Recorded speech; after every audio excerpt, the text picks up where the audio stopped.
Hello my dear friends, you're on the Military Summary channel, and this short video we're going to discuss the events that took place in Ukraine during the previous 10 hours. And first we're going to start from Zaporozhye area. During the previous night, the Ukrainians made another HIMARS attack in direction of Tokmak. The Russians are saying that Ukrainians sent at least 4 rockets and some of them reached the target. From the Russian side, they attacked the Orekhov and the vicinity of Orekhov and the checkpoints in the vicinity of this area. Furthermore, today the Russian sources published information about the attack against the hangars and the barracks in Orekhov that we discussed a few days ago. And the Russians are saying that as a result of that attack, the Ukrainians lost few tanks T-72, 4 armored vehicles, 6 trucks and many other light vehicles. Furthermore, the Russians destroyed few artillery systems in this area and so on.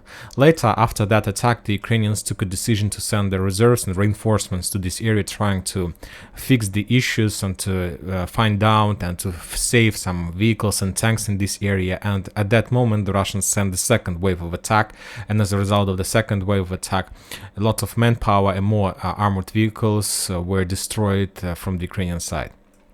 Now let's go to the South Donetsk area and to Marinka area. As you can see, there are very interesting 4 icons in this area, like on the south in the vicinity of Paraskovivka, on the west in the vicinity of Maximilianovka, on the north in Krasnogorovka, and on the east on the territory of Donetsk.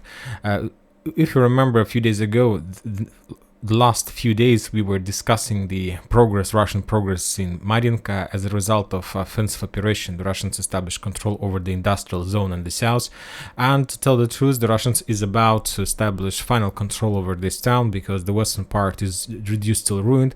And of course we know that Ukrainians do still have possibilities to send some reserves, some help and so on. And the previous night the Russians made, as you can see, 3 attacks. At least they were attacks in few directions. The Russians destroyed the checkpoints in Krasnogorovka, the accumulation and collection of Ukrainian forces. The Russians are saying that as a result of attack in direction of Maximilianovka, they managed to destroy a convoy of Ukrainian armored vehicles that Ukrainians were planning to send in direction of Marinka. And the Russians attacked Paraskovivka from the south. So as you can see, they tried to secure the areas that Ukrainians can use for reserves, for some support attack, and after that they continue their movements in direction of Marinka. The Russians are saying that during the previous night, there was, on the local time, the Russians continue bombing Avdiivka and the hill on the north of Avdiivka, trying to secure the Russian forces in Krasnogorovka and to continue their offensive operation from the north. And when talking about Avdiivka inside, the Russians destroyed another headquarters or checkpoint in this area. When talking about Bakhmut, there are no changes during the previous night, according to the local time.